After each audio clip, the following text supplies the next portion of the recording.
Assalamualaikum warahmatullahi wabarakatuh. Innal hamdalillah nahmaduhu wa nasta'inuhu wa nastaghfiruh wa na'udzu billahi min shururi anfusina min sayyiati a'malina man yahdihillahu fala mudhillalah wa man yudlil fala hadiyalah. Asyhadu an la ilaha illallah wahdahu la syarikalah wa asyhadu anna Muhammadan abduhu wa rasuluh la nabiyya ba'dah. Allahumma salli wa sallim ala sayyidina Muhammad wa ala alihi wa sahbihi ajma'in amma ba'd. Segala puji syukur atas kehadirat Allah SWT kita dipertemukan lagi dalam channel YouTube ini. Salam dan salam tak lupa juga kita sampaikan kepada baginda Nabiullah Muhammad SAW, di mana berkelimpahan rahmatnya kita bisa menulis Islam. Yang saya hormati para kiai, para ustadz, para habaib, dan para muslim dan muslimat di mana saja berada. Alhamdulillah kita akan membicarakan sesuatu hal yang kecil juga, tetapi ini mengenai masalah prinsip, dua hal yang berbeda. Agak berat untuk dibahas, tetapi ini penting untuk dibahas tentang hak asasi manusia. Jadi kita hari ini berbicara sebuah dinamika sosial di mana kita berpikir tentang kehidupan bermasyarakat yang diatur oleh dua tipe. Ada namanya hak asasi manusia, ada juga namanya Islam. Dalam hal ini saya Islam, saya akan mengambil beberapa tafsir Al-Quran yang berhubungan dengan dan yang dikompromikan atau dikonfrontir atau dipadukan atau dikomparasi dengan beberapa pasal-pasal yang terdapat dalam Deklarasi Universal Hak Asasi Manusia. Adapun yang kita bahas ini adalah tentang keadilan dalam perspektif Al-Quran dan HAM. Tinjauan atas penafsiran Al-Quran, beberapa ayat Al-Quran yang berhubungan dengan sosial kemasyarakatan. Kita akan melihat bagaimana yang pertanyaan besar ialah apakah Islam dan HAM saling bertentangan atau saling mendukung atau saling melengkapi. Padahal dua-duanya sama. Islam dan HAM tujuannya ialah ingin equality atau persamaan, freedom kebebasan, dan justice atau keadilan. Tiga hal itu yang ingin diambil oleh HAM dan Islam. Kemudian sumber yang digunakan oleh membuat prinsip tersebut apa? Itu juga penting. Kalau HAM, nanti kita lihat bagaimana HAM terjadi. Kalau Islam sebagai agama samawi, selain Islam, Yahudi, Nasrani, itu semua agama samawi, artinya agama-agama yang berasal dari langit. Artinya mereka bukan hanya dari langit, tetapi mereka punya kitab. Itu dinamakan kitab samawi yang bersumber dari Tuhan. Itu alasannya kenapa dikatakan bahwasanya Islam, Yahudi, Nasrani itu dianggap sebagai Al-Quran, dianggap sebagai agama samawi karena mempunyai kitab suci yang menurut mereka, menurut kepercayaan kita semua Islam, ialah itu dari kalamullah. Oke, kita akan lihat. Sebelum kita masuk ke HAM dan ke Islam seperti apa, kita harus tahu dulu sejarahnya HAM seperti apa. HAM itu kalau dilihat dari sejarahnya itu sebenarnya sudah jauh sebelumnya. Sejak ada 2000 sebelum Masehi. Artinya pas sebelum Nabi Muhammad ada sudah HAM. Tetapi beda. Karena ketika itu kerajaan Babilonia membuat peraturan-peraturan yang menganggap bahwasanya aturan mereka itu merupakan aturan yang benar. Itu jauh sebelumnya, itu 2000 sebelum Masehi. Di mana diciptakan aturan itu diciptakan dengan tujuan ialah agar manusia pada masa itu merasa adil dan masyarakat masa itu merasa adil. Saya tidak jelas secara tidak langsung saya ingin mengatakan bahwasanya kerajaan Babylon itu sudah memberikan dampak yang besar untuk menciptakan keadilan. Meskipun demikian tidak ada yang merasa adil pada masa itu. Karena ketika itu setelah 600 Masehi di Athena atau Yunani ada seorang bernama Pericles, seorang negarawan Athena Yunani yang membentuk mahkamah atau pengadilan dan kemudian membuat lembaga-lembaga perwakilan rakyat. Artinya ada perwakilan rakyat yang bisa masuk ke kerajaan atau ke pemerintahan pada masa itu. Jadi jauh sebelumnya sudah ada pola pikir tentang kerajaan yang masih dibentuk dengan oleh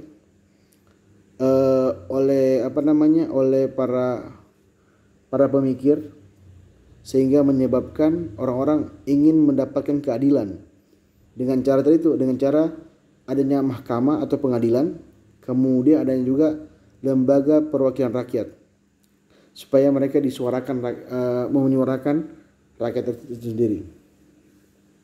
Kemudian setelah itu zaman Socrates, zamannya Plato, Aristoteles, mulai muncul demokrasi.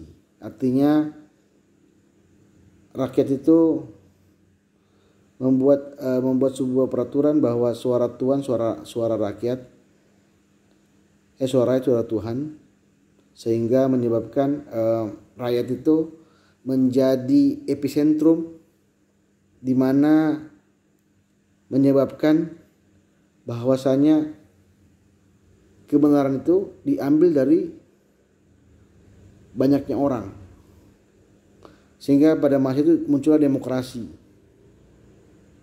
Nah, kemudian setelah itu ada namanya peristiwa Magna Carta, di mana Raja Inggris pada masa itu bertindak kejam, sehingga timbullah Piagam Magna Carta pada tahun 1215 tepatnya, untuk menyelesaikan kekejaman Raja Inggris pada masa itu yang sewenang-wenang kepada rakyat. Bahkan muncullah filosof John Locke yang memberikan gambaran tentang kehidupan itu life, liberty, dan property. Artinya kehidupan. Jadi pemikiran John Locke itu yang saya katakan tadi, bahwasanya hak untuk memiliki properti, property, liberty, dan life. Hak untuk liberty itu kemerdekaan, sedangkan life itu kehidupan. Jadi bagi John Locke pada masa itu pemikirannya muncul, yaitu karena ada 3 hak. Seorang manusia itu mempunyai 3 hak, yaitu memiliki properti, memiliki life, memiliki liberty, kemerdekaan. Itulah yang menyebabkan konsepnya yang muncul istilahkan dengan tabula rasa bagi manusia. Itulah asal muasalnya HAM sendiri.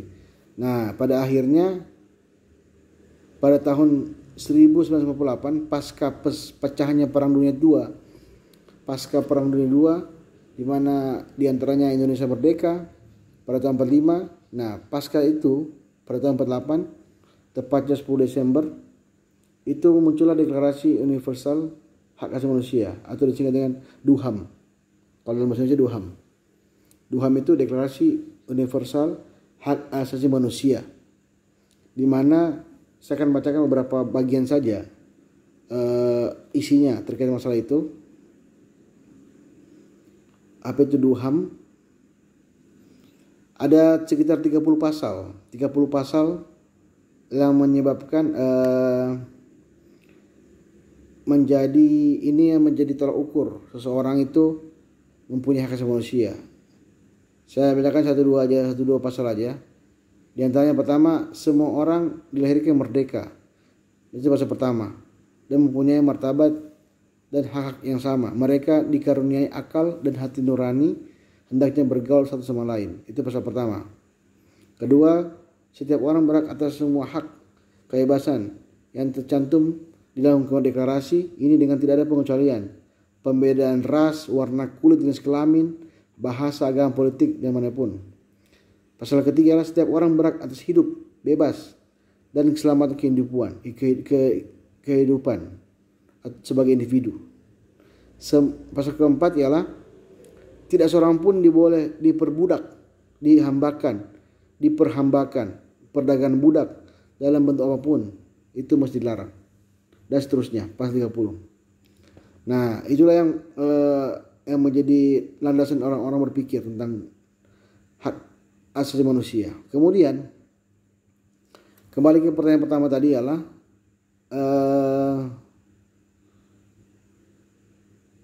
apa sumber-sumber yang digunakan oleh HAM itu sendiri? Sumbernya itu ialah sumbernya berasal dari manusia sendiri. Kemudian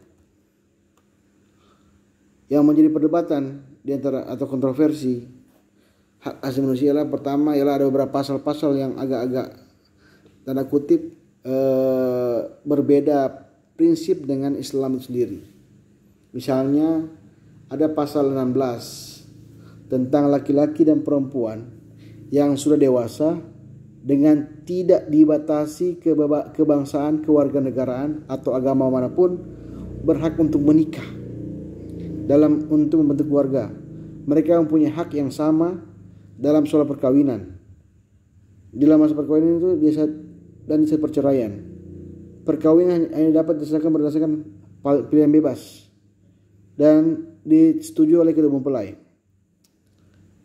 Kalau dalam Islam itu hal yang sangat berprinsip. La nikah illa bi wali, tidak nikah kepada wali yang khusus perempuan. Itu prinsip pertama. Tapi saya bahas dua hal. Ialah diantaranya pernikahan tentang dalam Al-Baqarah ayat 221, saya akan bacakan. Bismillahirrahmanirrahim.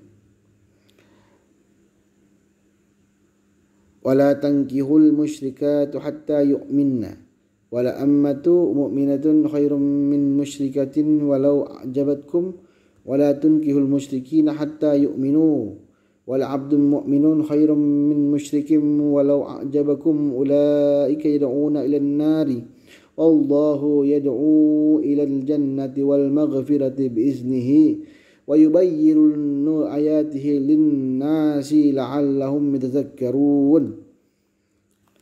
Secara terjemahan diartikan, janganlah kamu menikahi perempuan musyrik hingga ia beriman. Sungguh hamba sahaya perempuan yang beriman lebih baik dibanding orang-orang musyrik.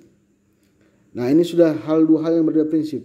Kalau pasal pertama tadi, pasal 16 tadi mengatakan nikah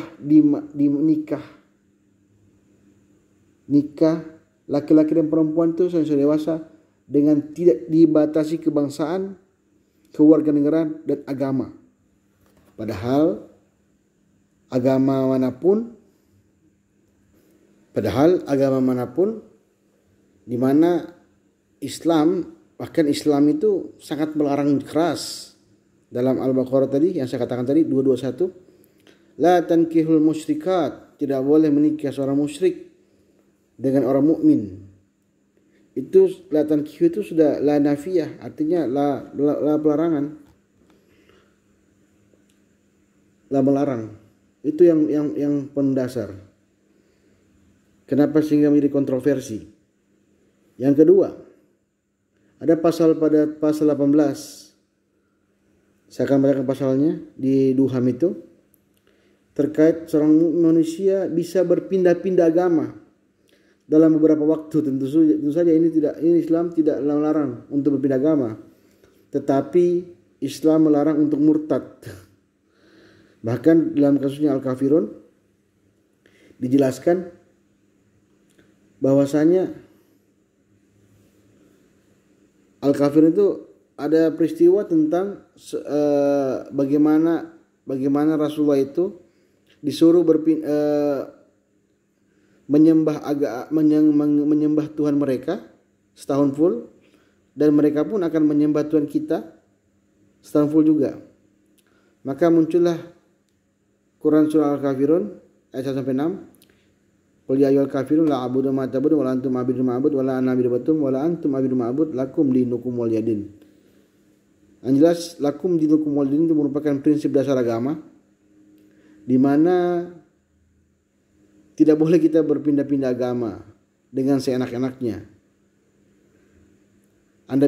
Kita bisa bayangkan seandainya seorang itu bisa berpindah-pindah agama dengan seenaknya, mungkin terjadi apalah? Artinya tidak ada kebebasan full. Artinya betul-betul liberal pemikiran itu tersebut. Dan itu merupakan berbeda prinsip dari sebuah agama. Bahkan dari ilmu sosial itu sangat hancur, dalam artian sangat tidak masuk akal seorang itu berpindah-pindah agama hanya untuk mencari kebenaran. Lakum dinukum wali agama kamu untukmu, agamaku untukku. Itu prinsip dasarnya. Bahkan dikatakan bahwa lantar doang ke Yahudi dan Nasara, tidak akan ridho orang-orang Yahudi dan Nasrani. Seperti itu. Jadi hal tersebut merupakan hal yang prinsip dalam sebuah agama. Bahkan kalau kita lihat kisahnya itu, Nabi Muhammad disuruh seperti itu, tapi alhamdulillah sebagaimana Allah katakan, wa ma yantiqul anil hawa in huwa illa wahyuha, tindakan Nabi Muhammad merupakan wahyu yang kami wahyukan kepada dia. Jadi semua tindakan beliau merupakan betul-betul tindakan yang berasal dari Tuhan dan bukan mengada-ngada. Hal tersebut jelas bahwasanya Rasulullah itu tidak mau berpindah-pindah agama, dan itu harus dicontohi oleh umatnya seperti itu. Nah, bagaimana titik temunya? Titik temu antara Islam dan Al-Quran Al-Hamid sendiri ada titik temunya. Pertama ialah ada 3 hal: equality, artinya persamaan. Kemudian ada namanya freedom, kebebasan, dan justice, keadilan. Islam tidak pernah melarang seseorang itu